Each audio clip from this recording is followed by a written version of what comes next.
prepare yourselves, for it is time to embark on fetch questing with your guides, Zonda and Elgwin. Sir, it's Zach and Chris. Zach and Chris, let us now embark. It's a gaming podcast.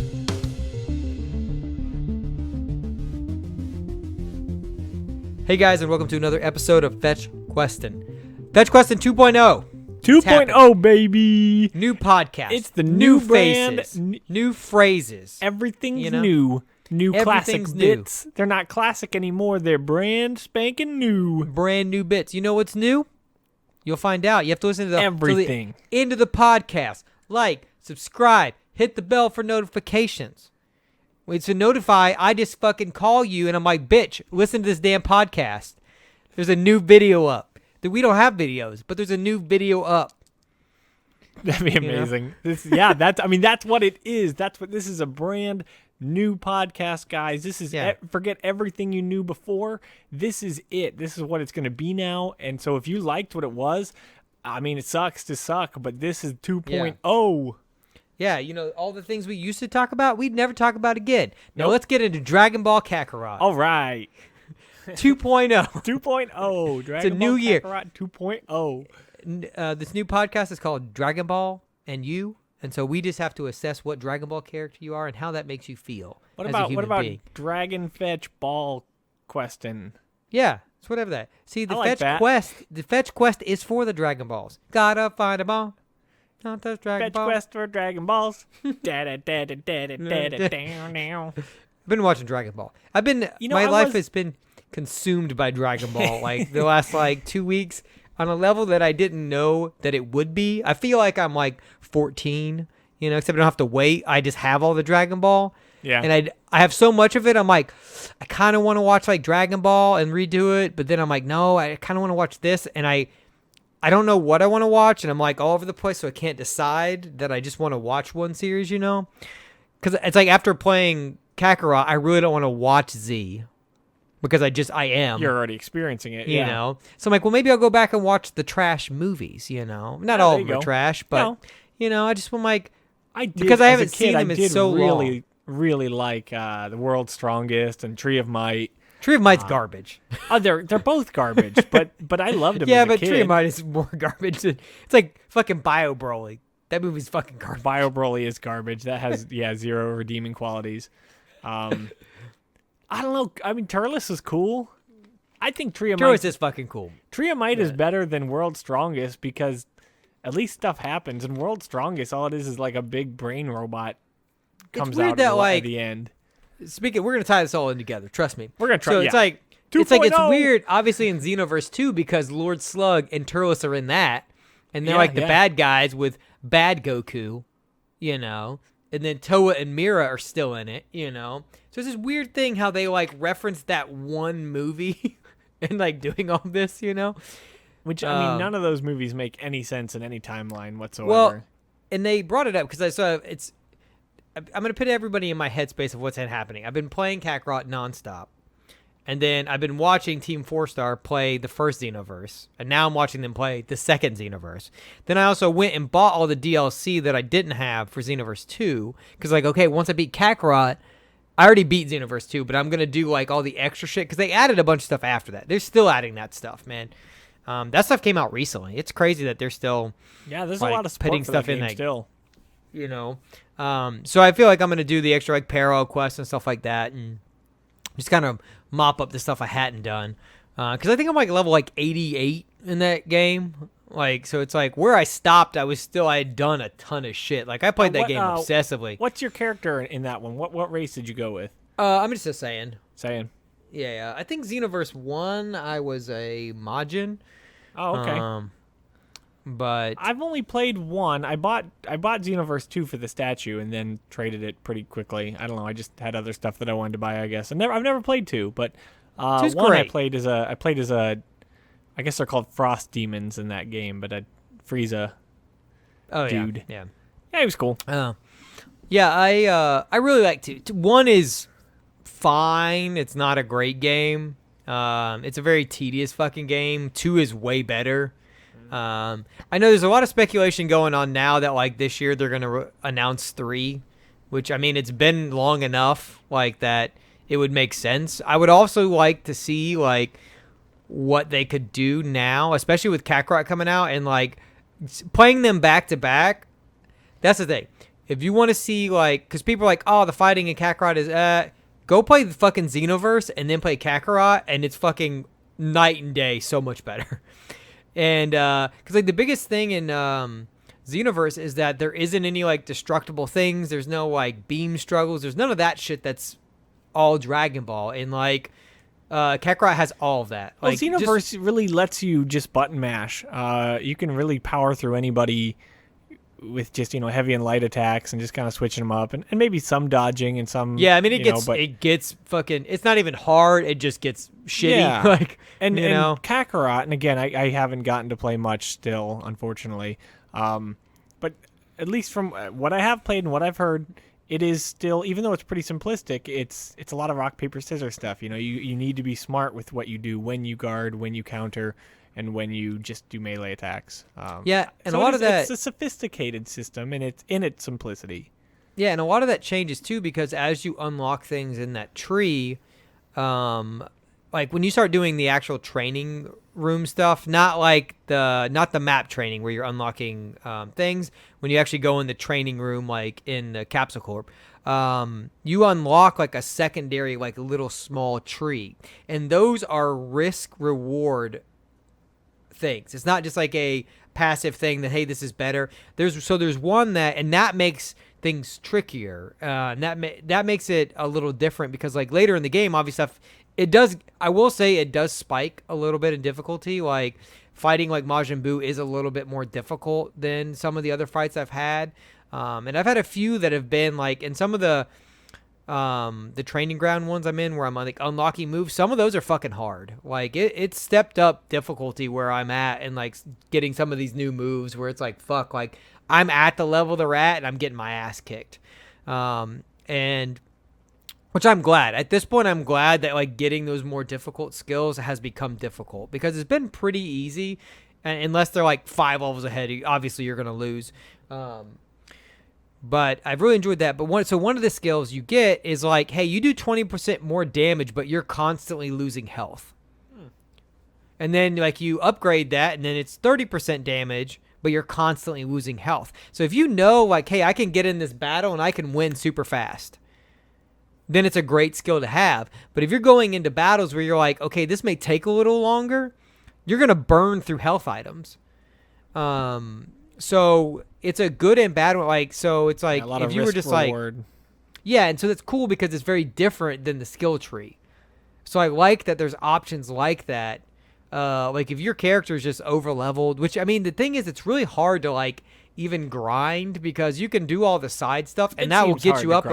Yeah. But there's no point of it anyway. And eventually, like, I went back to a world, I can't even remember, it was like the East Ravine or whatever, and then, there's a trophy for, like, instantly killing 50 enemies, So I literally just, because they respawn, I went back and forth, and I found one, I was like, all right, great, I can kill these guys.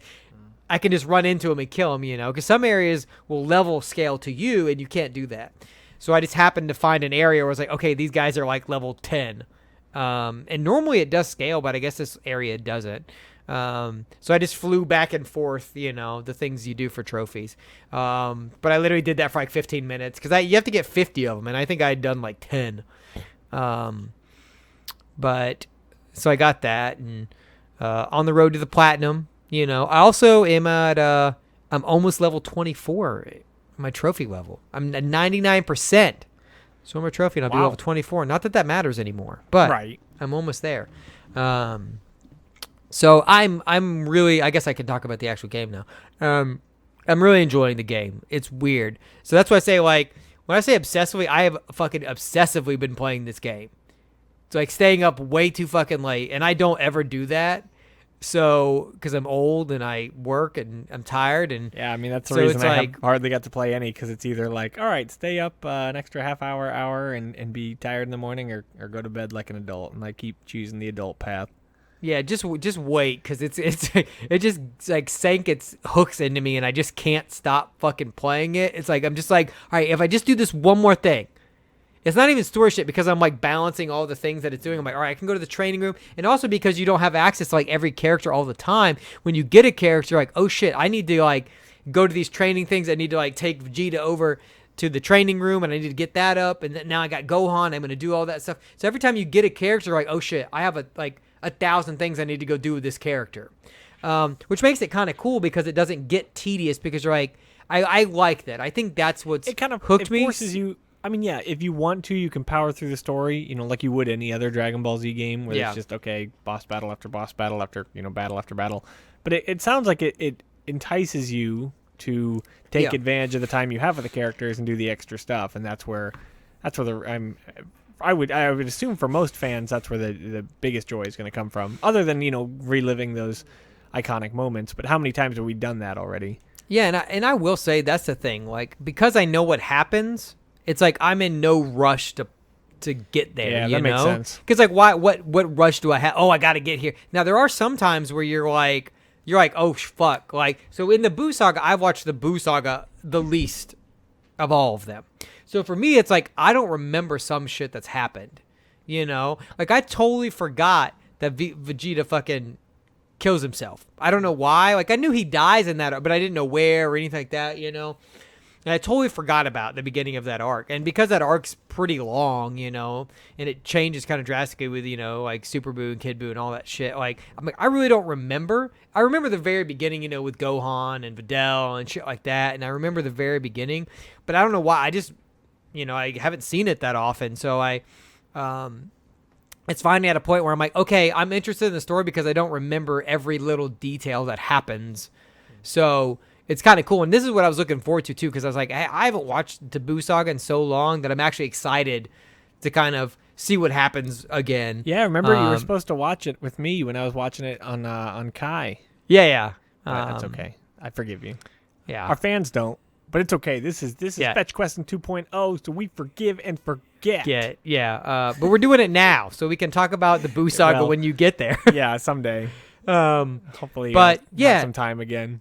Yeah, so I've just been taking my time and like being like, hey man, I'm just gonna absorb this game and do everything, and like I'm not rushing to do anything, but I just feel like it's one of those. It's weird because for me, it's like my brain is so like RPG focused that this is what I love. This is what I love about Dragon Quest, is that like in your mind you have a docket of like 30 things that you need to do, and then when you get the opportunity to do it with that character, an area opens up. You're like, all right, when I get to this thing, I'm going to do this, this, and this.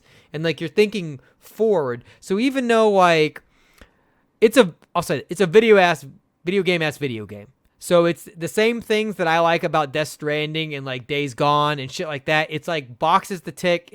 But it's not as intrusive as like Assassin's Creed, where there's just 1,000 fucking things to do.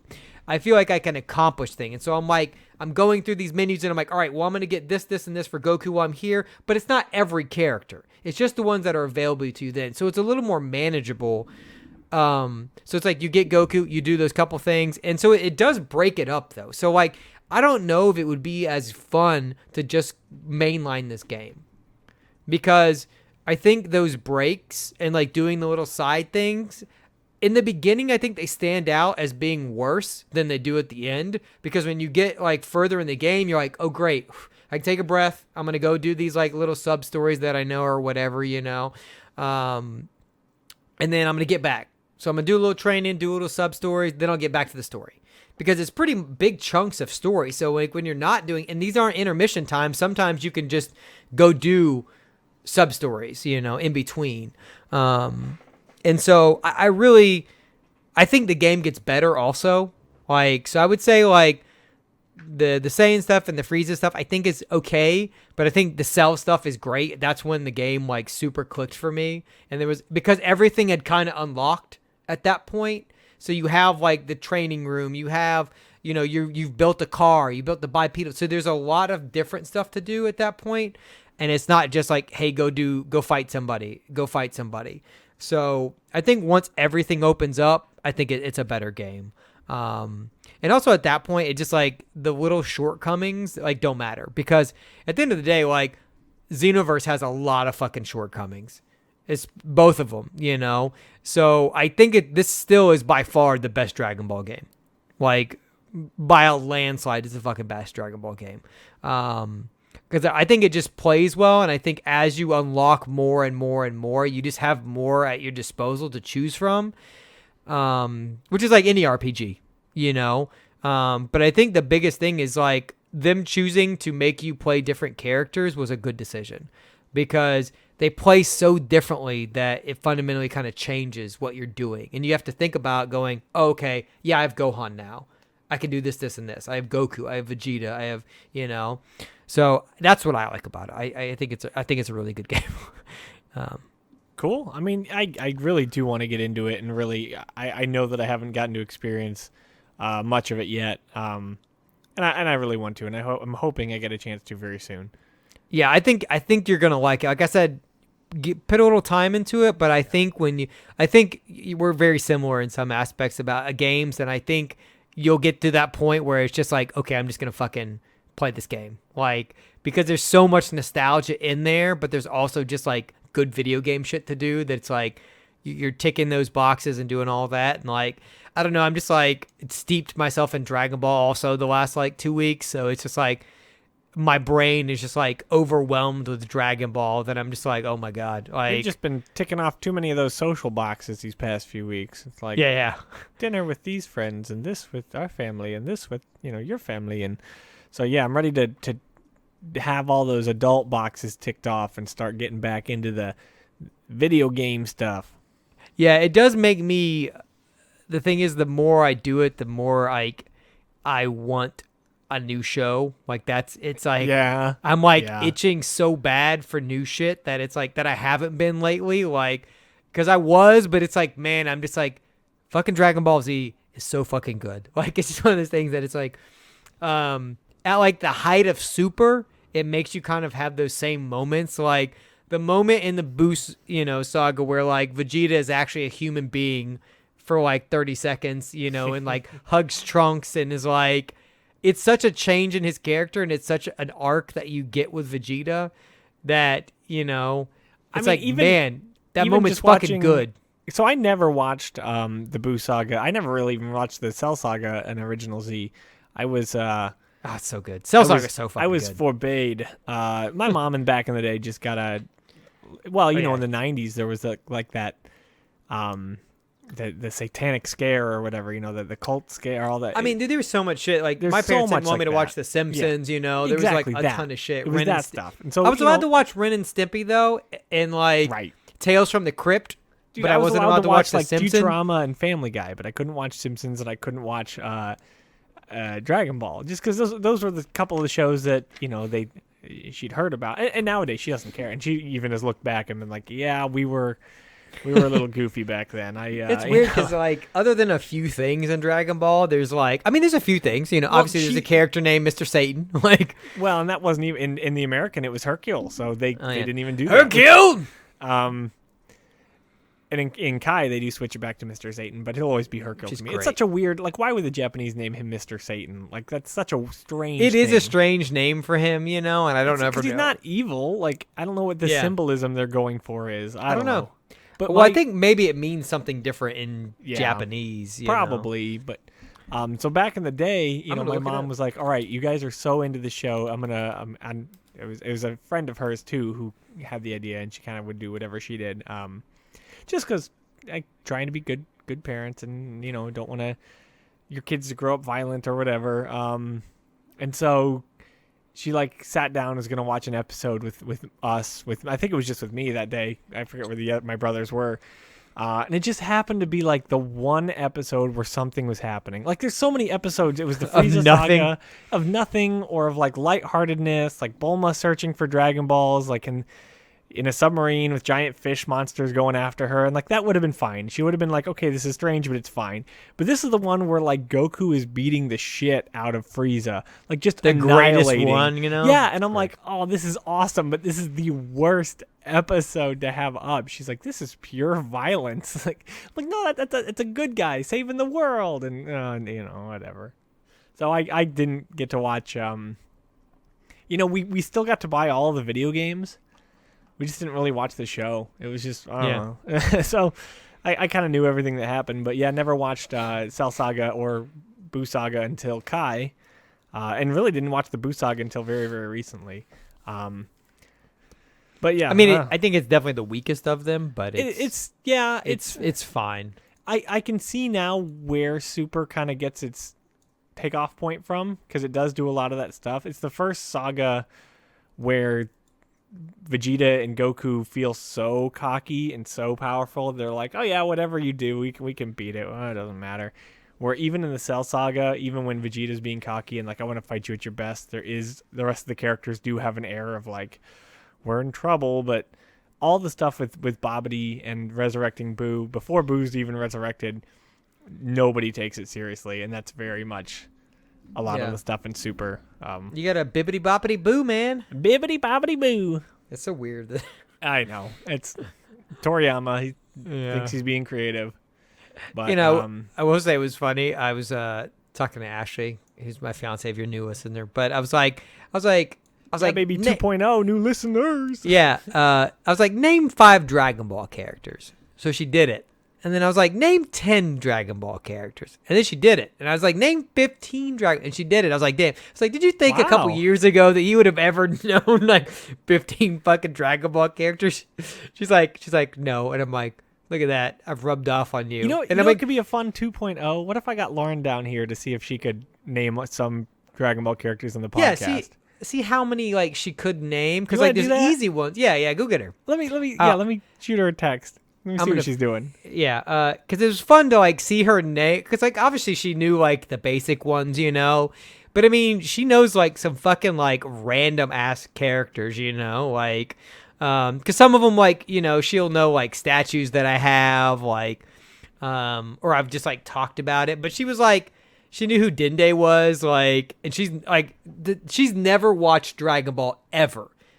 And the only little bit she has seen has been Super, which Dende is not in, and she knows who like Gotenks is, and she knows that they like fuse and do the fusion dance and like all that shit. So it was funny. All right, guys. Yeah, I got my wife here. Again, for new listeners, I'm married. My wife Lauren just joined me. Chris has explained a little fun game he did with his fiance. We're talking Dragon Ball. We're still talking a lot of Dragon Ball. Lauren has been susceptible to some Dragon Ball, but Chris was just telling me that he talked to Ashley and asked how many, can you name 5 Dragon Ball characters? And she could. And then said, can you name 10? And she said she could. And then 15, and surprisingly she could. So now I'm interested. Oh, no. Go ahead. Hey, there's like 5 easy ones. I mean, come on. Like, yeah, go ahead and lean up close to the mic here. Yeah. I know it's not the best setup here for. Hello. It's my wife. My wife. 2.0, baby. We're doing good jokes here. See, we had new faces. We didn't lie. Let me prepare. Well, I think that's part of the fun of it. So you can't quite hear Chris now. So that's all right. I'll just relay anything he says. But let's go for it. Let's just see. Can you name 5 Dragon Ball characters? And go. Goku, Vegeta. What's the wife's name? She's cute.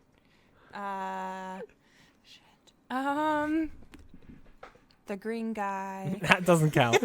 What's the green guy's name? I don't know. It's the name of an instrument. Let's go. Chris says it's the name of an instrument. I'll give you hints. No. Mm-mm. Hey, Chris. I can hear you now. Okay, great. Hey. It's the name of an instrument. It's a woodwind instrument. Clarinet. Nope. Close. Join Goku, Vegeta, and clarinet. Hey, that's not that far, man. Fucking Broly's broccoli. We're No, not it's that far. Piccolo. There you go. Hey, Piccolo. okay, so you got 3. So I have Goku, Vegeta, Piccolo. One, the other one's blue in Japanese. Is that the big Vegeta's ripped guy wife. that you always talk about? No, What Vegeta's about- wife. Oh, I don't know. What? Speak a little louder, dear. I'm sorry. Okay, hold on, wait. Your butt is in the way. I'm really sorry. My husband's butt is in the way, and it won't 2.0. 2.0. 2.0. We're back. 2.0. So I got Goku, Vegeta, Piccolo. Gosh, yeah. I mean, you could look at my. I'm looking. It's not helping. There's a little It's got bald a bunch guy. of like pop figures set up. Okay, over what's here. the bad guy, the short white alien? Oh, yeah. What's his name? Why didn't you give me some? Fridge in Because Japanese. that's not the game. I don't know. I don't know if this is a good. I'm not good at this. I know. That's all right. I know these people when I see them, but I don't. Is that? All right. Well, are you throwing in the towel? Yeah, I give up. All right. So some his other name? your choices would have been Frieza. Oh yeah, Frieza. You were also thinking of Bulma. Oh yeah, Bulma. Bulma. I Bulma's love the her. wife. Gohan. And Chi-Chi. Goten. I'm I fired. think from, Chris even said Broly. I wasn't. Is that a character? Or is Yeah, that just it's what a- the show's called? No, that was No. the movie that was about it's a movie. about Yeah. Broly. Well, I'm fired from Dragon Ball. Well, now you just have to watch me play Dragon Ball Kakarot so you can learn. Kakaroto. Oh. All right, everybody, thank Lauren for coming on the show. You're welcome. Thanks. Thanks, Chris. You're welcome. That was terrible. Find the Dragon Balls. Oh, yep. Well, she's not as good as Ashley, I suppose. She hasn't been paying as close attention. I'm sure that I obsessively say shit way more than you. Yeah. know, so she's been indoctrinated. You know, she has to always find Dragon Yeah. Ball shit. I'm like, I need this. That's true. This Piccolo statue. I need this Broly statue. I need this and that. That's true. do have- She just hasn't. She has to absorb a lot more of it, I guess. I haven't really just made her watch too much Dragon Ball. That's why I was impressed because I don't like I said she's never other than the Mastered Ultra Instinct fight with Jiren. I don't think she's ever like watched any Yeah. Dragon Ball. You know, but I was impressed. I was like, oh, because her cousin is a really big. It was funny. Her cousin's a really big fan, and I was like, man, he kind of looks like Yajirobe. And then she saw it and she said it to him. I was like, it's funny. That's funny. I was like, all right, fucking Yajirobe. She knew who Yajirobe was. That's what I'm saying. Yeah, that's what I'm saying. She even knew who Yajirobe was, and I was like, how the Yeah. fuck do you know who Yajirobe is? That's impressive. I know. So I said like random shit. I'm like, man, I guess I talk about Dragon Ball a lot.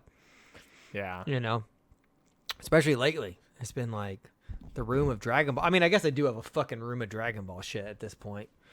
Yeah, But that's true. It was fun. It was nice. It was heartwarming, you know, because I was like, oh, this person does listen to me. They do care. That's legit. You know. Name 5 Zelda characters. Go. There's only 2 that matter. I know Link, Zelda, Ganondorf. You know, that's it. Ganon. I Yeah. mean, that's seriously. Yeah, I don't multiple. I guess returning characters, Impa. Navi. You know. Well, yeah. Hey, listen, bitch. Listen. Sahasrahla. Fucking listen to me. Go west. She does know. So that was there was a bit recently in the car where she was doing Navi. She kept doing it a bunch. So she knows that kind of stuff. Maybe she would know more Zelda. We'll pull her on again some later day. I've already embarrassed her enough for one night. So Yeah, one game show portion. yep. You know, per time. I bet she's gonna go do a bunch of research now and be ready. She's gonna think we're gonna ask her again. Yep. We're not. No. I need you to name all the Fast and Furious characters. Go. I mean, if we want to come with Hobbs, games, Shaw. you know, those don't count. Those aren't Fast and Furious characters. Well, That's the B. That's the fucking B team. yeah. You can't kill Han and get away with it. Fuck Shaw. Anyway. Oh, I thought were we talking about Kylo Ren killing Han? Ugh, God. Is No that Star what- Wars. We're done with wait, Star Wars. 2.0. We don't talk. 2.0, about anything we there's used to no talk Star about. Wars. Star Wars doesn't exist. Now, we can talk about how fucking garbage Star Trek Picard is. That shows. I watched the Red Letter Media thing today, and I was like, oh, I feel the same way. I watched their thing about it when they were just seeing previews and they were talking about, I don't know Star Trek like at all. I've seen a couple episodes of Next Generation, and I've seen like 10 episodes of the original. They have a good thing where they were just like, the writers are just like looking at like, hey, they like didn't really watch Star Trek. There's like, hey, this is what people know about Star Trek. Yeah. And so they were asking Jay, because he doesn't know anything. They're like, hey, do you know who the Borg are? And they just keep asking him about stuff. And he's like, yeah, this and this. And they're like, great, that's what's in this fucking show. It's literally just like the cursory knowledge of Star Trek. That's because fuck Alex Kurtzman. Yeah. God, why do they fucking keep giving him Star Trek? It just hurts my heart. Yeah, that's legit. It's JJ hard has seeing ruined something you love. 2 things I love. Yeah. Right through the coals like that. That's a shame. I mean, I think I watched the same. If you're talking about the Red Letter Media thing that came out, it came out a while ago. It came out. No, there's a new one. There's a new one. Okay. They have a 40-minute video for just the first episode. I'll have to watch it just to because I like them. Yeah. But I did watch. They had a while ago, months ago. They had. That was the trailer one. But this one came out like trailers, yesterday because the show just came out the other night. I mean, it seems like they were correct that it had barely. Well, I had high hopes for this show. The show. thing about Picard is that he wasn't an action hero, and he was never. He was. And again, this is all that I gathered just from watching their, review about the trailer. But he was just a very solitary man. He didn't really fit in with the crew, and he wasn't very social, and he wasn't, so his arc is just kind of coming in and being like, hello, like, can I sit with you? And yeah, they just try to make him an action star for some reason now. Yeah, and it's weird. So, I mean, I may repeat some things that are in that Red Letter Media thing because, we have similar thoughts. We all like Star Trek. So, yeah. But some of the biggest things are like they made the Federation bad. So, like, I saw that online this already. is also, like, connected to the 2009 movie, which is super fucking weird. So, this is actually in, like, the new timeline of Star Trek, which is odd. So, like, Romulus was blown up and, like, all this shit, and the Federation didn't go help. And that's the other thing is that this is, like, in the JJ universe. So, it's in the universe where everyone is action stars and where Spock which I can, don't like, jump from train to train and do crazy acrobatic stuff. And every character is a superhero. Yeah. Okay. It's just odd because, like, I don't know that, like, TNG is in that universe because that's the whole thing is that it's not. So if Picard's in this, but the shit that happened with Romulus actually happens, what the fuck? It makes no sense. Like, and the Federation was just like, fuck Romulus. We're not going to help them, And then, spoilers, at the fucking end, there's a fucking Borg cube. What the fuck? Why the Borg back? Just because, like, he was so connected to the Borg in the show. I get it. Why the fuck would you do that again? Like, because now they gotta do it with more flash and action and lasers. Like, and I already don't. The second season of Star Trek Discovery is hot fucking garbage. Like, it's worse than like the new Star Wars movies. Like, it's just fucking all action, no substance. Like, there's more story in fucking Star Wars than there is in that entire second season, which is hard to believe because there's no fucking story in Star Wars. I don't know. Yeah. I don't know. Anyway, enough of that bullshit. I did want to talk about The Witcher. I finished The Witcher. Oh, yeah, that's a good idea. The things that we talked about last week, I concur. That fight was stupid. Yeah. And it makes no sense. Why was Vilgefortz such a bitch? He was a bitch, but then all of a sudden he's like alive and powerful and not dead, and like I don't get where his character is at, which I don't like. I mean, that's the thing is if they follow, I don't like it either because I think they're wanting. He seemed kind of bad, like when he was like when Yennefer was calling him. Yeah, like they were like Yennefer was like calling out to the people that if they were alive, and he was like, "Fuck, I'm not telling her I'm alive," and it was just this weird moment where he like killed one of the good sorcerers, but it's not. Yeah. I mean, again, in the books, they don't, they just address the Battle of Sodden Hill in name and events only. Like the books don't actually take you through the events; they just take you through the characters talking about them. So all we know about it is that some hotshot young sorcerer came out of nowhere, Vilgefortz, and kicked ass, and now he's earned a reputation from it, and he's got all these other sorcerers following him. And then meanwhile, major spoilers. He's the main villain of the entire series. He's the one who convinced Emir to even go after Ciri. He's going after Ciri himself. He splits all these people off, and he just does everything from the shadows the whole time. So they kind of tried to tease him in the show, maybe being like, oh, is he bad? Maybe. Is he good? It just doesn't make sense in the context of the show. Like, because you see him and he's like fighting the bad guy and he's helping all of them. And then all of a sudden he just kills somebody and you're like, what the fuck? The whole thing there's no like seed before that of Yeah. him being evil. So it doesn't make sense. Like they could have left him and done nothing. They could have, I mean, yeah, they either could have done nothing and let Yennefer be the hero. Or planted a seed earlier, you know, of him or just like have him doing something. Yeah, do one big badass act of, heroism. He's still supposed to be clearly on the good side, and then do that twist later. So I don't know what they're building him up towards. I don't know if they're going to go all the way with him or if they're just going to do half, because, again, they've already changed Fringilla so drastically. Yeah. That she doesn't fit in, because she's kind of she's an ally in the books and in the game. But in this, she's pure evil. Yeah, and I don't really like her in this. I mean, she's fine. Yeah, that's the thing. The people that they've made bad, I think they have done a worse job with, because there's no source material for that. Whereas like everybody else like has like a good background that they can like reference and like kind of go, okay, here's this. I will say Yennefer does get better. I liked her more in this episode than I did. Like she feels more like Yennefer than she did before. Yeah, I agree. I still don't really like her characterization. I hope they kind of change it. They need to pull her back a little bit, because I mean they kind of had it in the episode. So like the Genie I think episode 7 she's better because she feels she's more like nuanced, and she feels like she's not like so sure of herself.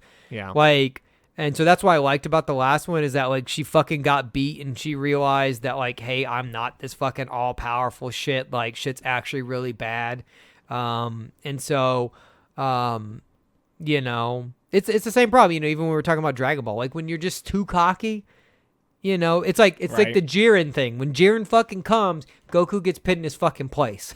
And then you come out of those ashes and you're more of a badass. So like she earned the moment at the end because she got her ass kicked. And then her like fucking just absorbing all the fire and fucking blowing it out was fucking badass. Because, she is that powerful, but her being cocky and powerful is annoying. Like, but her being like more down to earth and like seeing all these people die and like actually giving a shit about something, and then she kind of earns that, which I liked. I still don't know what they're going to do with her, but I don't either. I liked the last episode, other than the other shit, the Fringilla and all that shit. I just the bad guys are kind of all over the place because, they're like setting up people, but they're really just after Ciri, and so I think it'll be better in the second season because it'll be like more of a straightforward thing, and they could be like, hey, here's this bad guy, and like have a whole arc on that. It's just I don't know who it's gonna be. Yeah, it's gonna be strange how much they change, because if, again, in the books, Kair becomes an ally of Geralt and wants to help them find Ciri for better reasons. He feels remorse, and it's going to be hard to get that change now. It was easier in the books because they didn't really delve into him. He didn't really do anything. All we hear is from Ciri having these nightmares about him. So we're like, oh my gosh, he must be some terrible dude. But really, she's just kind of like overblowing the situation in her head, and he never really did anything that terrible. So his redemption is believable. Like he was just following orders, and then when he no longer wants to follow orders. He knows that if he goes back empty-handed, he's going to be killed. So now he's like, fuck it, I just want to join the other side and find Ciri and apologize, Yeah. And he kind of has a love thing for her in the book. So it's easier to believe that, like, okay, well, he'll be an ally someday. And I don't see that happening with him unless they really give him some redemption arc.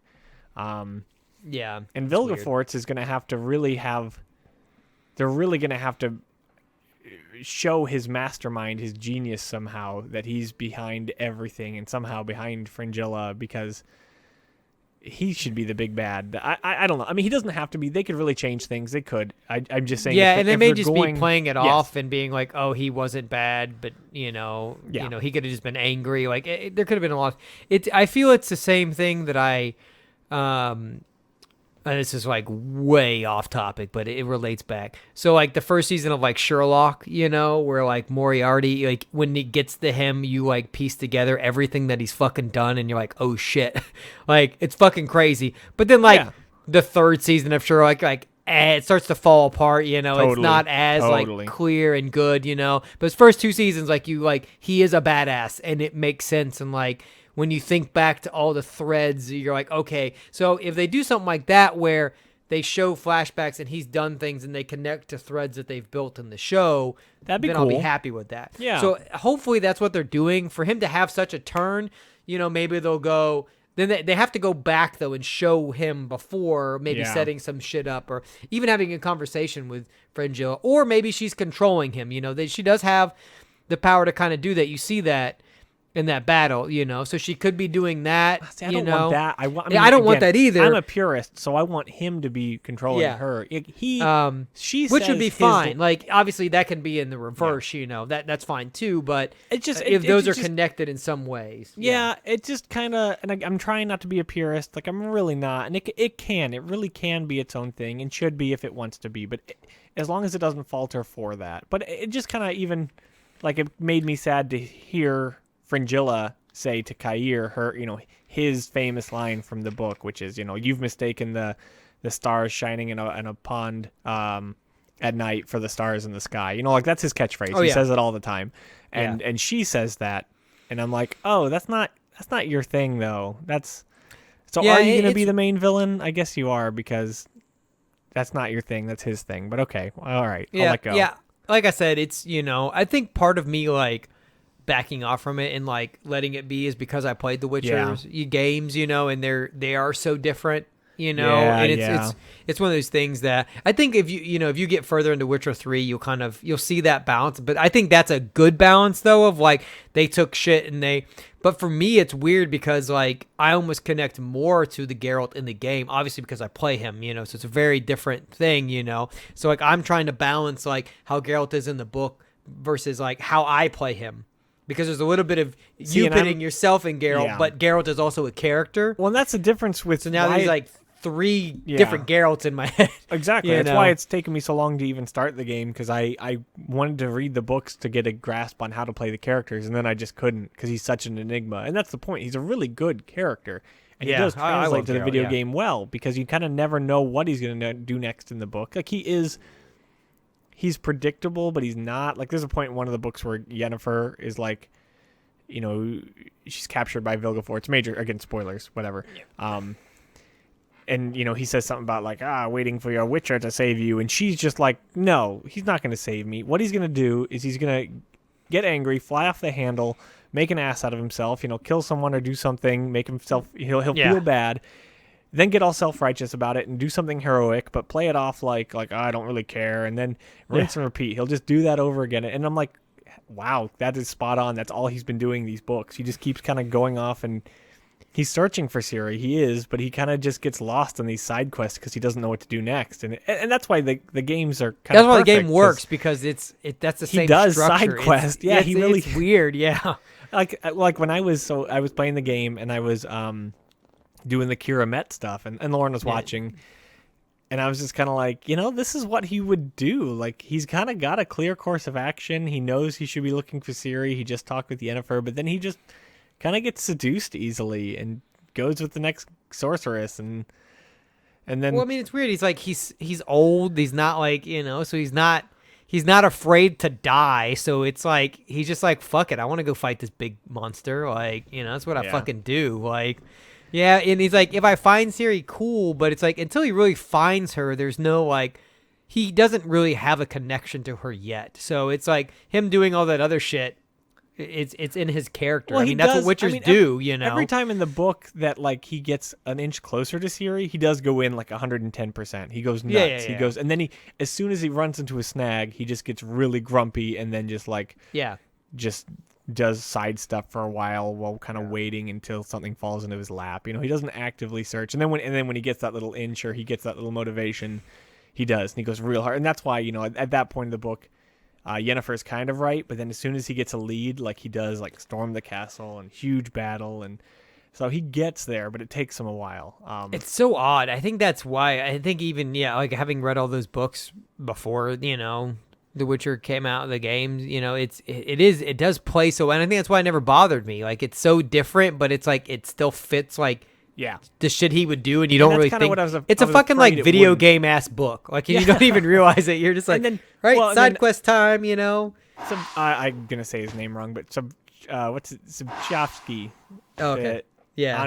Whatever. The writer. Andra Subchovsky. Subchovsky. Yeah, whatever. I don't know Polish. I'm sorry. Yeah. It's funny that he wrote such a video gamey character when he had zero respect for video games. You know, that was the whole thing. He sold the licensing to CD Projekt Red for so little money because he was like, whatever, it won't do anything. Video games aren't going to go anywhere. And really, with 1 and 2, it didn't get huge, but then 3 blew up, and he's like, "Give me more money! I want more money!" Yeah. That's it. I mean, I'm glad they finally reached Me a too. thing. I'm I don't know if glad we ever. that- I think we talked about it on the. We might podcast, have. but yeah. But it doesn't matter. 2.0, we don't talk about old Yeah. stuff. It's in the past. Let the past die. Kill it. No, we don't talk about that. We don't talk. Stop. 3.0, new podcast. I am Kylo Ren.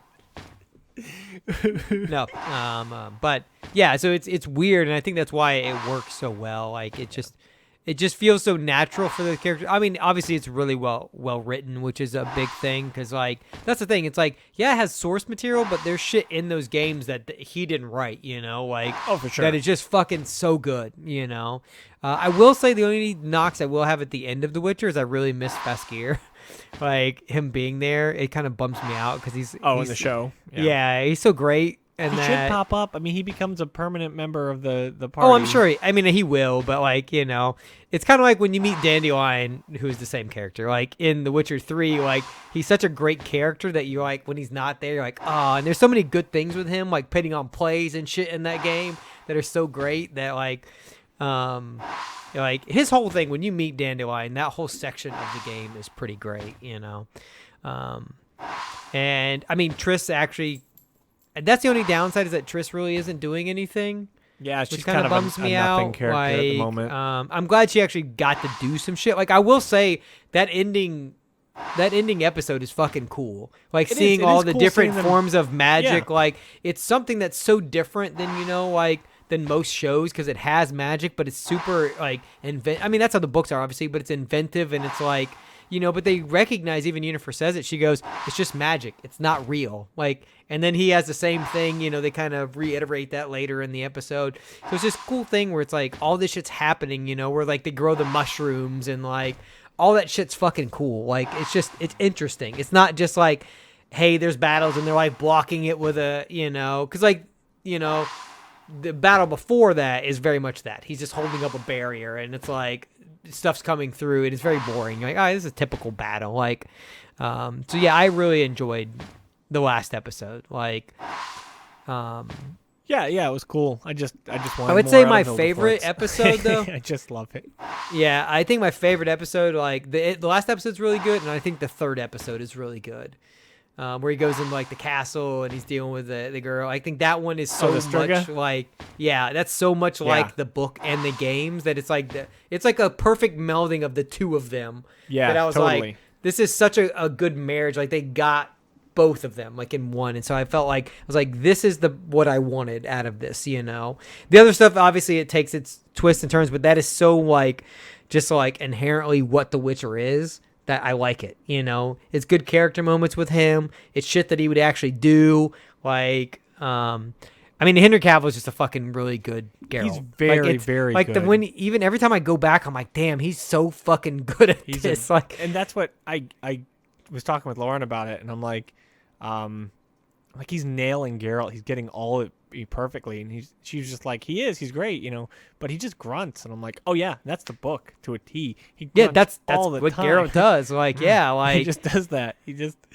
That's half of the lines in the book, I swear, is when he just doesn't feel like talking, and he's just and Henry Cavill gets it so right. He's so and it's good. like when I think him knowing, like I said, like him knowing both. So there's this girl I occasionally watch on YouTube, not too often, but she was like reviewing it, and I don't think she realized, because she was talking about, oh, he might be good, he might be bad. She goes, I don't think he realized like how like hardcore he was about Geralt.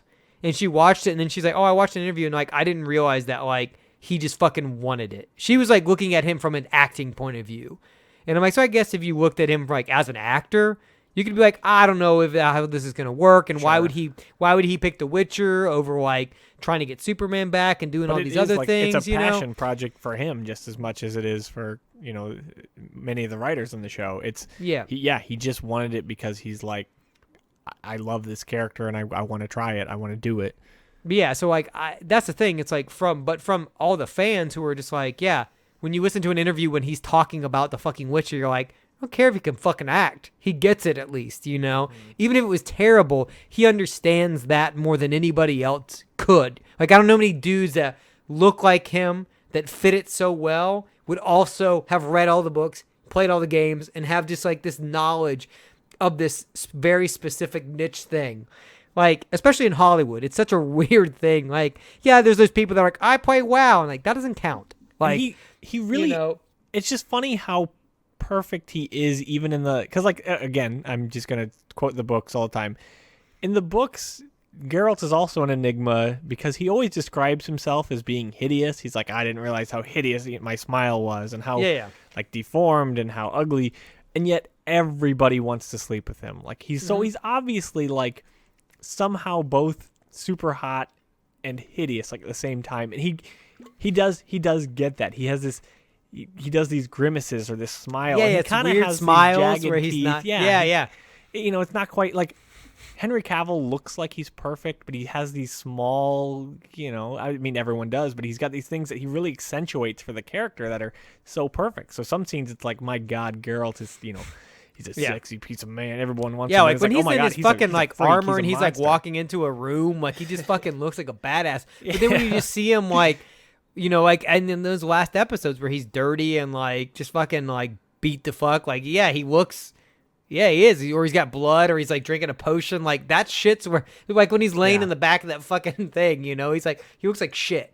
Yeah, it's perfect. He's not because even when he's Superman, and even though they did the Zack Snyder's dark gritty reboot of Superman, he still is always like perfect and beautiful and pristine all the time, even in that insane 40-minute Dragonball CGI fight. But they really get down and dirty with him, and they do the character so well. They get him so right. Yeah, like that's what I'm saying. It's like it's weird to be in this like I mean, this is like in entertainment as a whole right now. It's weird because there is so much stuff that like I like or I did. I would say that because I wouldn't say like these mediums have ruined it. But I think because some of these like properties that I liked have become more, they want to mass appeal some of them. It loses something. Whereas like The Witcher being just the fucking Witcher, it just shows how good The Witcher is. Because it's them taking this, they didn't really change that much, but fucking everybody is like, The Witcher's awesome.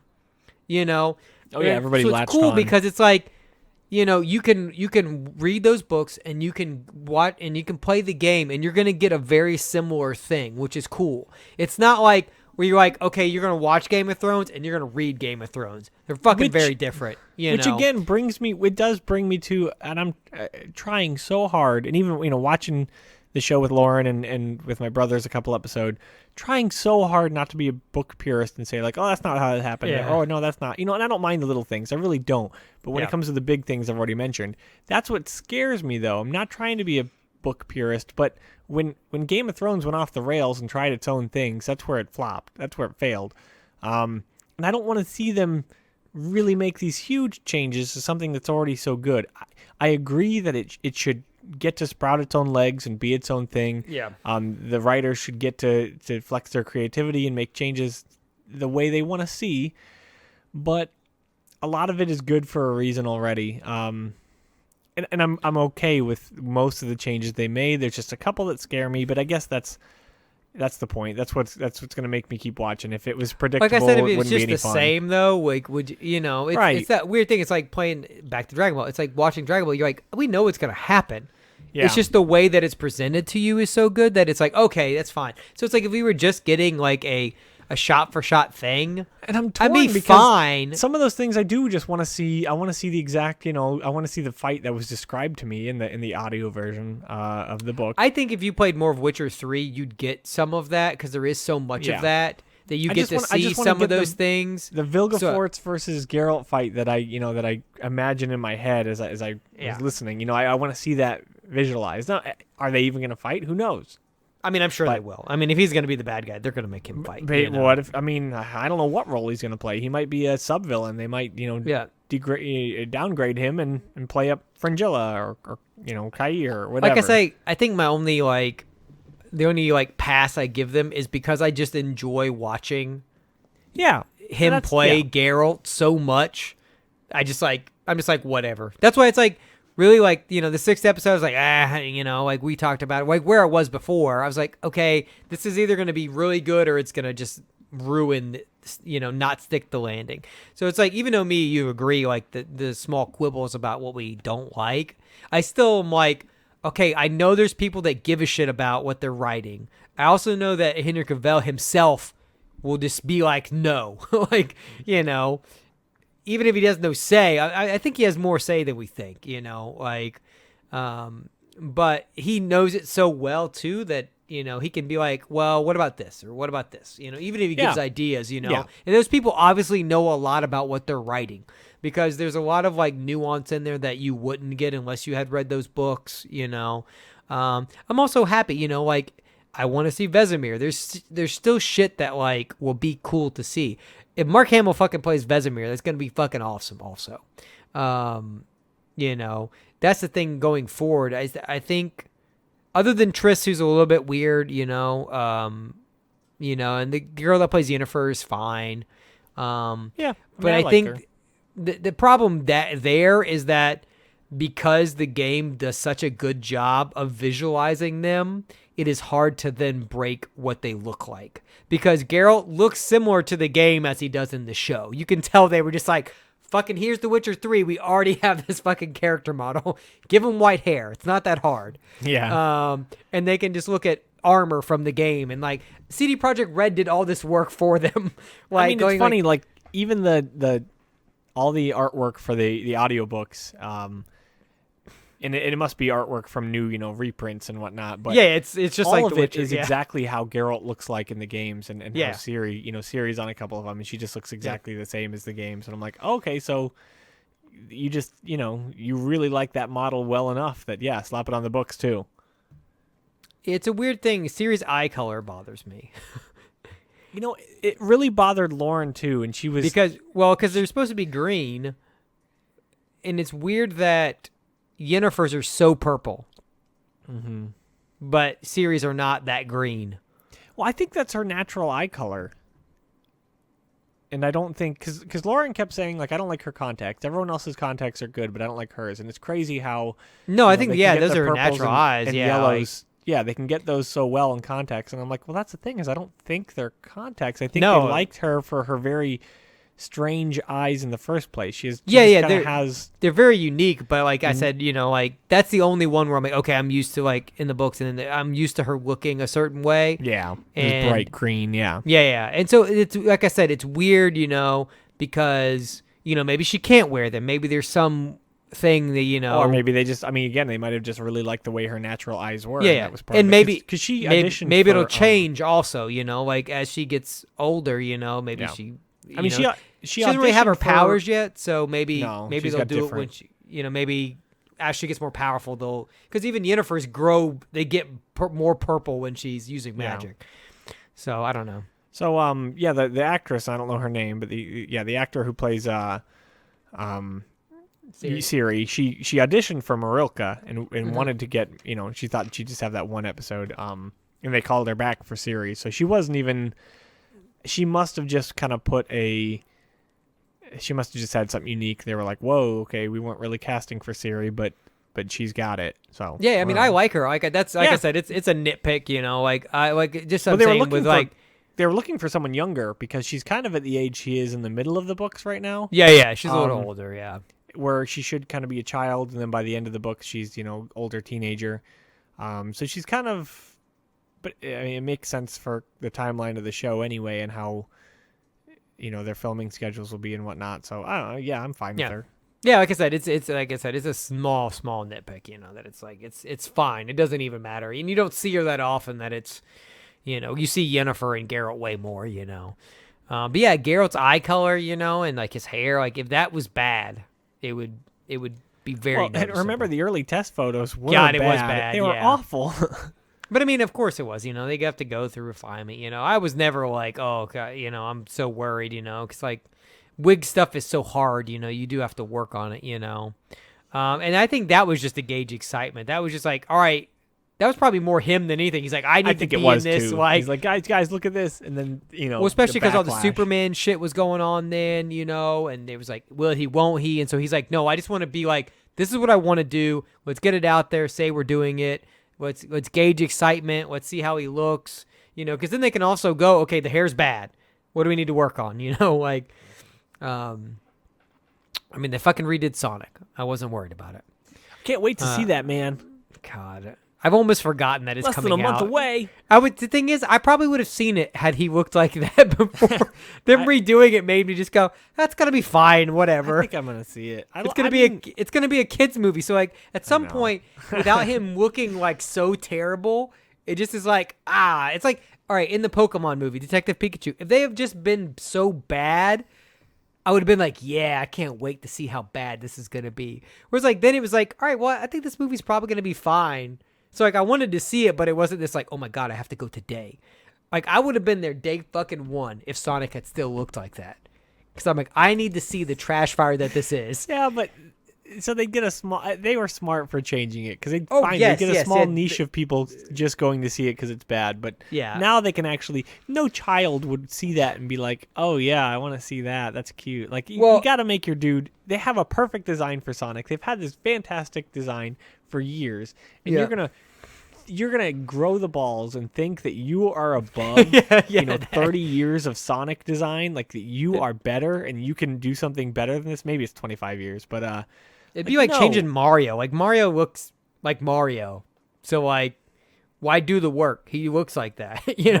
I guess the live action movie they didn't quite, but I mean you could still look at him and go, that's fucking Mario. Well, not Luigi. The Goombas, they look fucking weird. Oh my God, everything else. Yeah, Koopa, all that. Like all that shit's weird. I mean, I think it's smart for making the change. I think that it's going to be a generic, I keep seeing these ads for it, and it's like, watch him become a hero. And I'm like, I doubt he does anything heroic in that entire movie. I bet the movie just looks like survival. I don't think he saves anybody. I think he saves himself in the end. Also, I think it's just... It's a weird thing to put a narrative on a thing that really doesn't have one.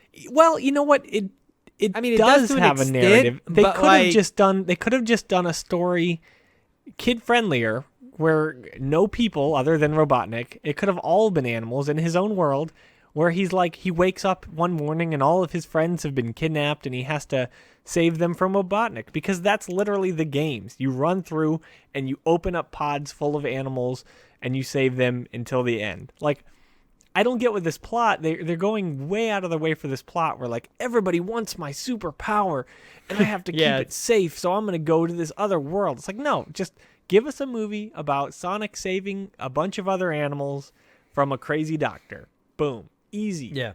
Easy. You're trying too hard. Oh, yeah. I mean, whatever. That's why I'm curious to see it. I really... All right, I'm fine. more curious I'll say than I should be. For the viewers, I guess I'll go see it if you're going to see it. That way we can talk about it. Yeah. It's a great Valentine's Day movie. I think that's gonna have to be one that I don't know.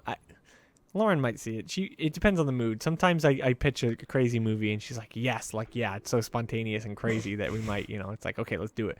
Sometimes just like, that's stupid. So that might be one that I might have to go see alone. We'll see. I'll definitely have to see that alone. Yeah. But yeah, so I mean, yeah, we'll see how that goes. But yeah, I don't know. I mean, like I said, I know this is a shorter one. I don't know what else you got. No, I don't. Like I said, I've just been playing Dragonball. I'll have it beat by next time. Like I said, I'm off the next 2 days, so maybe I can have the plan Saiyan Saga beat by next time. Maybe that's a goal. Yeah. I plan on having everything done. I'm just going to knock it out and get that damn platinum. I got 2 full days, To tell you how engrossed I've been, I meant to mention this earlier. Like, I skipped the gym for 2 days because I was just like, I got to get home. Wow. I got to play this game.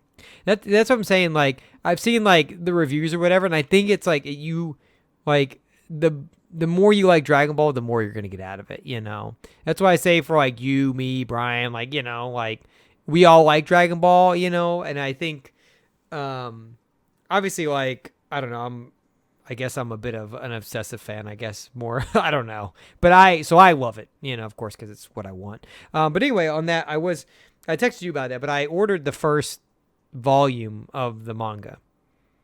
So I think I'm going to start reading that because I obviously it diverges so much after like the Tournament of Power that I'm kind of curious to see what's going on. And also there's been rumblings that Toyotaro is going to like take over some of whatever's next in writing. So I'm kind of curious to see kind of what happens, in there. Plus for me, it would be new Dragon Ball shit,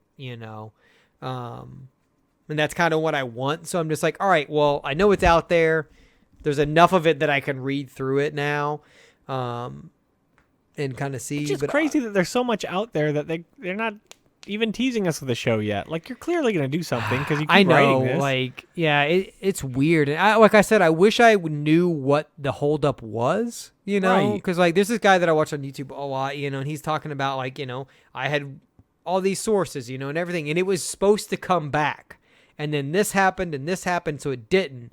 It's like other shows happening and then them animating, obviously they have to animate, the One Piece movie came out, so they moved that, and so I really don't, it may just be like conflicting them trying to animate so much shit, and not, because like back in the 90s, they had just a Dragon Ball team, that just did Dragon Ball. But now because they have so many fucking animes all the damn time, that's why Funimation and Toei just did not need to have. Toei just needs to fucking not have Dragon Ball. That's the fucking problem. It's just fucking Toei because they just don't know how to. Clear, they don't know how to handle Dragon Ball. Like, I think Bandai Namco has gotten a good grasp on Dragon Ball lately. It's weird. The video games have like been doing so well and they've cared so much all of a sudden. With like Dragon Ball, like Xenoverse 2 was fine, but then it was like, all right, then Fighters came out and that was a huge step. Where it's like, okay, people gave a shit about this.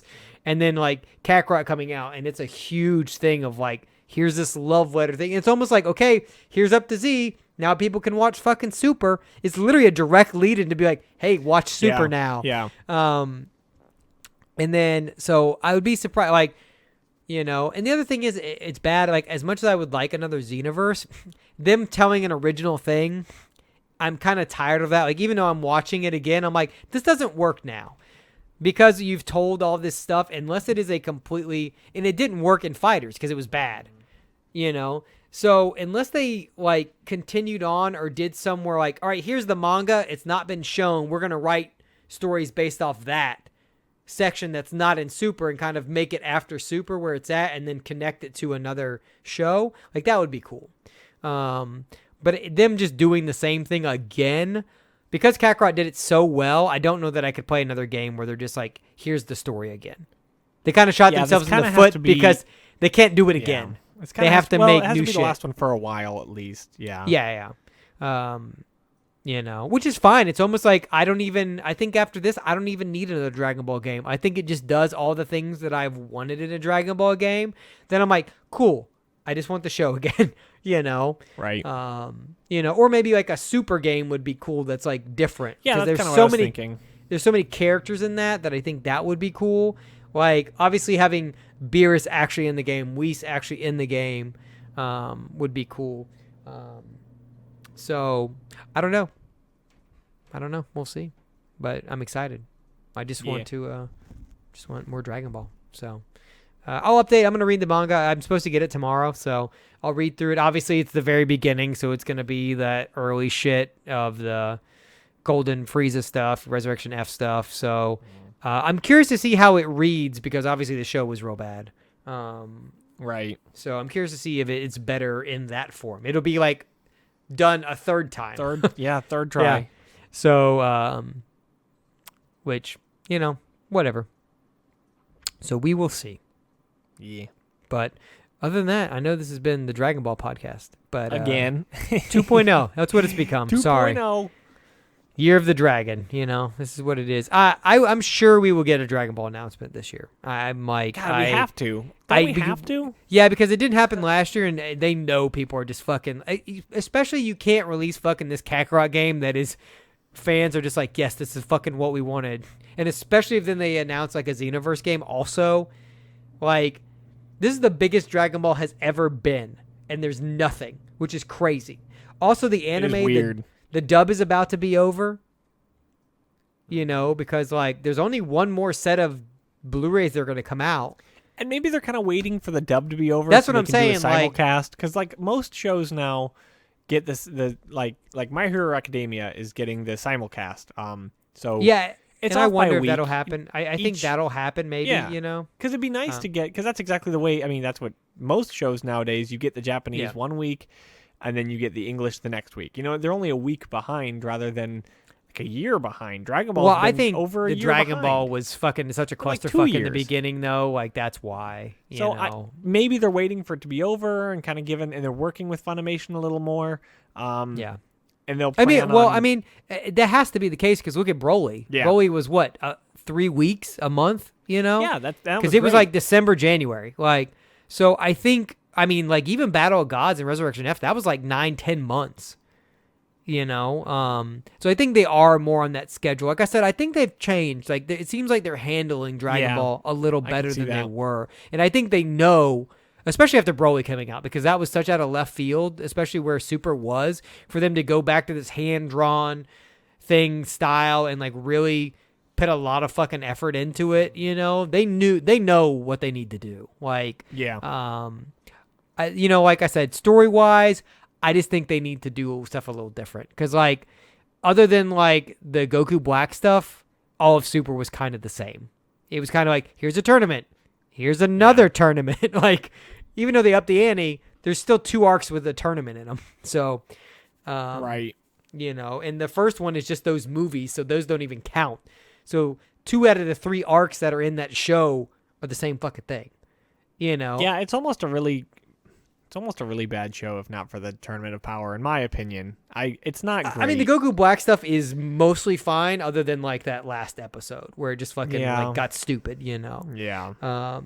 I mean, it's still that's the thing. It's still, in my opinion, it's better than GT because GT is very, very slow paced, very slow. I like the end of GT just because it's bananas. Man, it's not though. It's just like I watched the end of GT recently, and the battles are so boring because it's just they're both super powered. They both stand there, and then it's like the laziest shot. It's just like giant laser, and that one didn't do it. Let me do a second one. Make a Shinron.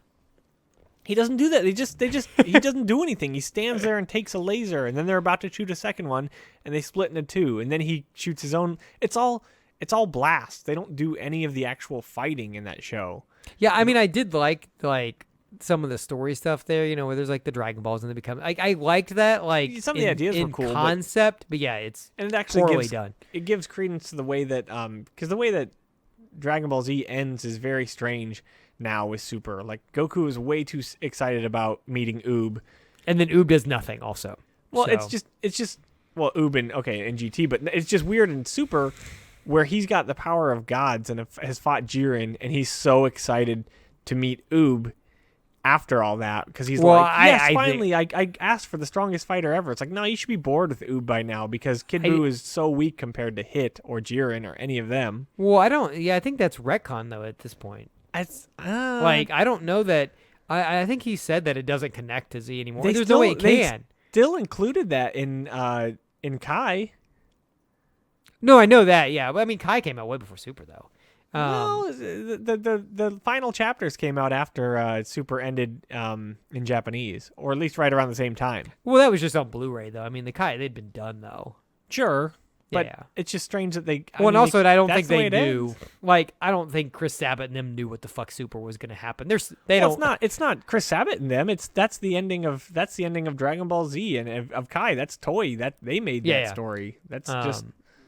That is the plot. Is they join? Yeah, the but I mean, like again, so in doing he can meet Oob. In doing the dub, they could have taken that out if they wanted to. Like I don't know how you would it, but then you wouldn't have an ending because that's how it. That's how I guess. Well, maybe that's why. It. Maybe it's just because that you just have to end it like that. There's no way. But like, I just don't know that it can ever reconnect to that. I know. I don't either. Yeah, and so I think at this point, I think they're just like, whatever. It doesn't matter. That show came out 10 years ago. Who gives a shit? Right. It was their fault for they should have just made it afterward. It's weird that they. Yeah. I don't know why maybe they planned on doing something with it. I think they didn't want to have. They wanted to keep. Like Kid Goten and Kid Trunks. They wanted to keep, I don't know, everyone's so much older. Yeah. They never really explain. And also, Goku does have somewhere to go, and it is very nebulous how powerful he is. Yeah. At the end of Z. So, I mean, they could wrap it around, and because GT doesn't count, we really don't know how powerful Oob is, But so they could make him like, GT, but they could make him super powerful if they wanted to, I guess. I guess that would be the only way of doing it. Is just them going back and being like, no, he's super fucking powerful. Like, yeah. But at this point, I don't even know because like now it's even weirder though because Jiren's super powerful, but fucking Broly's fucking super powerful. I know. So again, the power scale is fucking broken again. If they tie it into Z, there's no reason for him to be that excited about because when he fought Kid Buu, he wished for him to be reincarnated as someone strong. Yeah. And at this point, he should be like, oh, I know I did that, but now there's like 3 other people that are way stronger who I can just fight anyway. So yeah. Thanks. Well, I guess thanks, maybe King because Yama, but I don't really need it anymore. I guess maybe because Jiren is from another universe, like the likelihood of him fighting Broly him. Isn't. Yeah, that's what I'm saying. That's what throws the wrench in it. Because him fighting other people in other universes, you could be like, okay, he's not going to have access to them all the time. And really, he can't. He could instant transmission to them. I guess I don't know how that works in between universes. Too far or not? It's the whole distance thing. If he can sense their energy. Well, I get he says as long as he can picture it, and he can sense their energy, which Jiren has. If he can find Broly, he can find Jiren. Yeah, maybe. Jiren's fucking super powerful, So I don't know. Yeah, that's the thing. I'm most curious after that. The Broly movie kind of throws things into whack because it's after that. And so they've... Yeah, it's after the Tournament of Power, but still before the Oob stuff. Yeah, so Broly's got to be in the show. That's the only cool part is that... I hope so. Broly can be there now for real, and I think that's cool. The other thing is, I don't know what they do as far as, obviously there's all this power scaling stuff, but I don't know what they do with Goku. Because, it's not like before where you're like, oh yeah, the god, and, Super Saiyan Blue is fine, but, Mastered Ultra Instinct is so badass that I don't know what you do. Is there take it away from him? That's what they did. Yeah, he already doesn't have it. He doesn't have it. But I'm saying is there something in between that now? Because that's it. We saw the end. We saw the end now. So I know. That's true. You gave us the ultimate thing. How can you go above that? Yeah, what is he? That's what I'm saying. That you gave. It's before you could be like, okay, yeah, he's more strong. He has a different color hair. But Ultra Instinct is so much of the thing that he has wanted for. And even Whis in the beginning of Super's like, if you guys could just do this. And then they do the thing. And they made the gods scared. And so it's at that point, you can't go anywhere.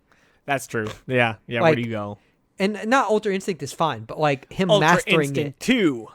Him mastering it and him doing that shit. He's not even punching anybody. Ultra He's just going Instinct Super Saiyan, Ultra Instinct Super Saiyan 2, Ultra Instinct Super Saiyan 2 Kaioken times 20, Ultra Instinct Super Saiyan Blue Kaioken times 22. I guess. Plus, I think with that design, it's so simplified and it's such back down. Goku has almost his normal hair. Exactly. It's perfect. It's such a perfect design. You don't want to build on that. You don't need to give it the you don't need to add the Kaioken buff or the blue buff or the Super Saiyan buff to it. Whatever. And I don't think they will. And I don't think you can. I think that's the whole point of it is that by doing those things, you literally can't achieve that form. You have to be base. And it was good of them too, also to mention that in the Broly movie. Yeah. Because he asked him, and he's like, yeah, I can't do it. So it does give him somewhere to go, though, because I think if you like do another show, him getting to the point where he does master that would be cool. And I think so. That's the only time I could see that leading into the end of Z. It's like if he does that, and then it's like, okay, now he's trained with somebody else, but also he has a different gi. He's been training with somebody else, and that's not Whis. So who is it? I don't even remember. I mean, he doesn't say he's been training with anyone else. He's just wearing a blue gi. Well, yeah, it's like that greenish blue. Yeah, but he has a different symbol on it. So he's been training. Does he? I think it's look back at it. Yeah, I think it's like implied that he's been with somebody else, because he's been gone for so long. Because what has it been, like 7 years or something? He's been gone for a while. Yeah, because is he dead? Was he gone? I don't think he was gone. I think he was around. No. He was going to leave afterwards. I think he was. No, because he's been gone. Because remember when he comes back, everybody's like, "Oh, it's Goku." Remember they have the big reunion thing because they're at the tournament. Yeah, but I think he's with his family at least during that time. He just hasn't seen anyone else for that entire time. Yeah, it's weird. It's really weird. No, I mean, because I watched that. Yeah, he hasn't seen anybody because like Krillin, all of them, even his kids, because Gohan hasn't seen him. Because they all come up to him and they have that big scene where like, because who's in the tournament? It's Goten, I think, is in the tournament. Yeah. And he's like entering it and he hasn't seen Goku and he's wearing the different gi, and he's been somewhere. There's but I don't know. No symbol on the gi. I looked it up. But okay. Yeah, so yeah. Yeah, I don't know. It's an odd. Yeah, ending. I can't. I mean, it was clearly made without. See, now yeah, I get all these fan pictures of him in that gi with Super Saiyan Blue, which people are trying to make it tie in. Here it is. See, it says the end of Dragon Ball Z featured a Goku that hasn't been seen in 5 years. Yeah. Appearing at the latest World Tournament, he ends up fighting the reincarnation of Majin Buu Oob and leaves to train him. But in that span, fans were introduced to new characters like Gohan and yeah. So yeah, he's gone that entire time because when Gohan's with Videl and all that, he's gone. It's just strange. I mean, they might tie it in, they might not. I mean, Akira Toriyama has just omitted characters like Launch because he's like, I forgot. That doesn't matter. And so he could just be like, oh yeah, I forgot about that ending. Doesn't matter. Well, yeah, and I mean, he could be thinking way too hard about it. And I think he's trying now to like, with him pitting that stuff with Bardock in Broly, like, I think he is trying to get it back on track. Yeah. Because he did that. He brought Broly in the way that he wanted to. So I think he's trying to fix this timeline somewhat, So yeah, I think at some point he's got to come to the end of Z, But I don't know when, or he doesn't actually ever have to. I mean, it never has to happen. That's the one thing. It never has to someday. It has to someday. I mean, I guess. But I mean, he could just be like, yeah, he's going to die someday. Oh, Goku? Well, Akira Toriyama. Oh, yeah. I mean, I think Toritaro will take over after him. Well, he'll die too. I guess, yeah. He's so much younger than Toriyama, though. Yeah. But, I hope you've enjoyed another Dragon Ball podcast. Dragon Ball and You. That's the new name of this podcast. It should be. Well, maybe we'll bring Lauren in a couple weeks to see if she's learned anything. I might give her some crash courses on Dragon Ball characters. Yeah, just be like, "What is Dragon Ball AF?" There we go. Deep dive. Just ask her what Dragon Ball AF stands for, and you'll be. I don't even know what Dragon Ball AF stands for. After Future. What kind of fan are you of the thing that never happened? Oh. I'm going to give you a Dragon Ball quiz. See if you're allowed to be on this Dragon Ball podcast. I might not be allowed, sorry. Hey, I've already given you my backstory with Dragon Ball. I've never even seen the original series all the way through. I saw the Cell Saga and Buu Saga on Kai.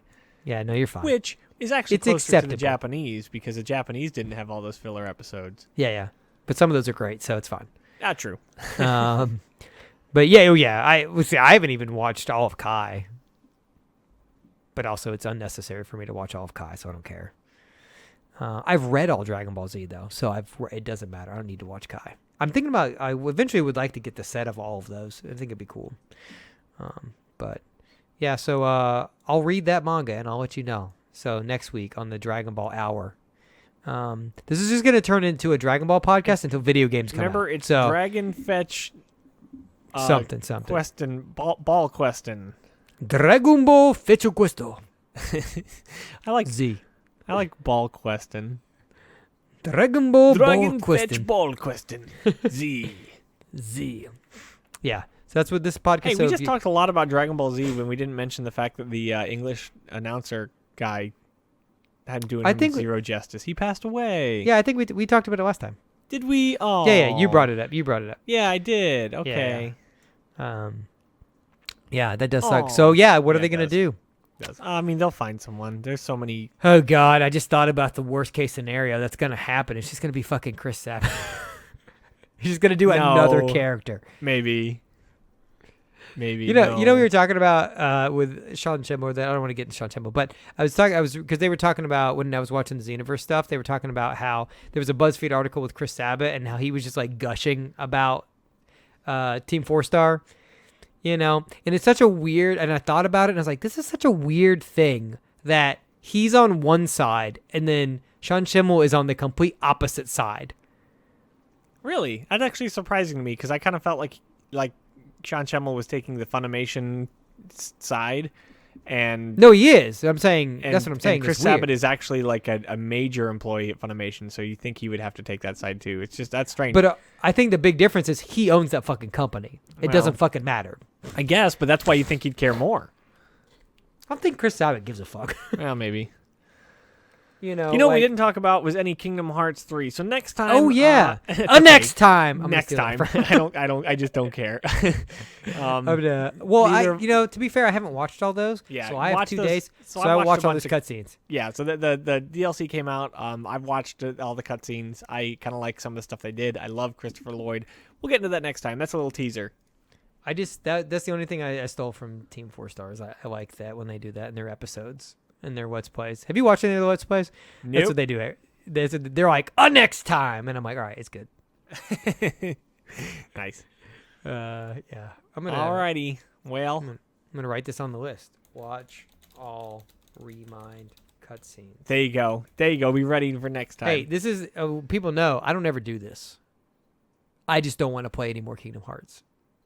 So that's why this is happening. I don't ever watch cutscenes in video games. It's a weird thing. No, I don't really either. But I played Kingdom Hearts 3. Yeah, I don't deserve any more trash on my eyeballs. I don't want to ruin Kakarot. All right. I'm gonna have to watch these in between before I finish Dragon Ball palate cleanser. Oh, it's only like an hour's worth of stuff, so you'll be fine. Oh yeah, I forgot it's not 30 hours.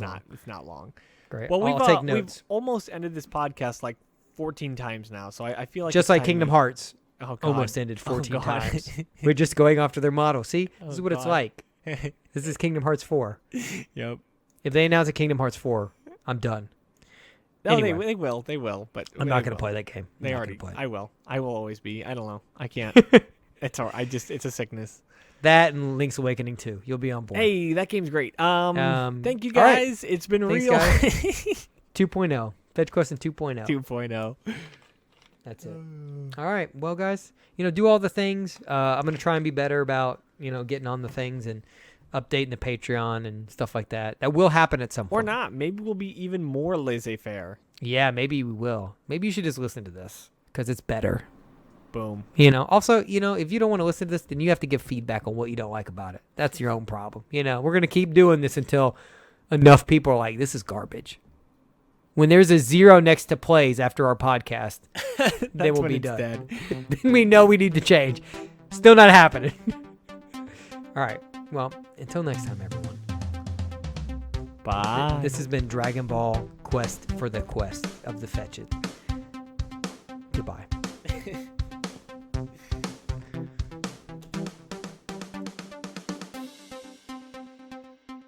You just listened to the Fetch Questin something or other with audio. Like, subscribe, or something. Oh, darn, I like you. I like Not me, you idiot, the podcast. I like you plenty. Join their Patreon or something. You gotta give them money to do shit. I don't know. I ain't even know what the Vegemite game is. Me neither. Just give them money. They do something real nice for you each month. It's real great. Thanks for listening.